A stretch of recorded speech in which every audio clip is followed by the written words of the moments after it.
요즘 새로 주식 시작했다는 분들 정말 많죠. 불황에도 주가는 고공행진을 하다 보니까 학생도 직장인도 어르신들도 앞다퉈서 주식에 뛰어들고 있는데요. 올해도 주가는 계속 오를까요? 서유정 기자가 전문가들의 얘기를 들어봤습니다.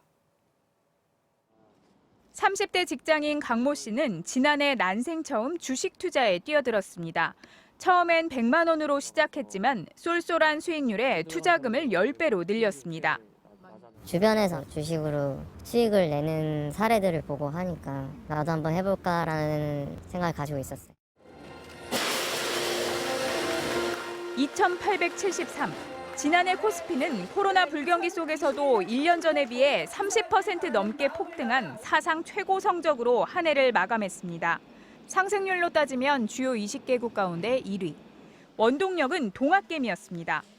60조 원 넘게 순매수를 했는데요. 과거와 비교할 만한 사례가 없을 정도로 아주 공격적인 자금 유입과 순매수를 했습니다.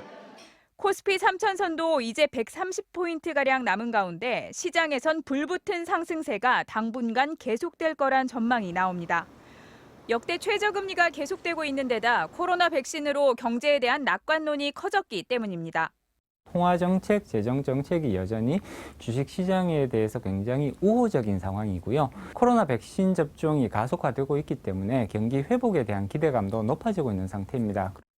최대 변수는 역시 코로나입니다. 넘치는 유동성이 주식과 부동산으로만 몰려 자산 시장과 실물 경기 간 괴리가 커진 상황에서 코로나가 예상보다 잘 잡히지 않아 경기 회복이 더뎌지면 결국 주가도 거품이 될 수밖에 없습니다.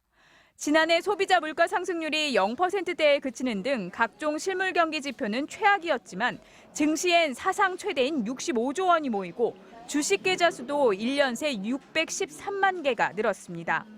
특히 증권사 돈을 빌려 주식을 산 신용융자 잔고는 지난달 처음으로 19조 원대로 늘어 비투에 대한 우려를 키우고 있습니다.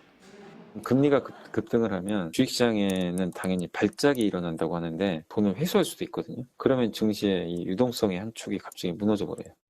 코스피 3000 시대에 대한 기대와 거품 붕괴 우려가 공존하는 가운데 주식시장은 오는 4일 올해 첫 거래를 시작합니다.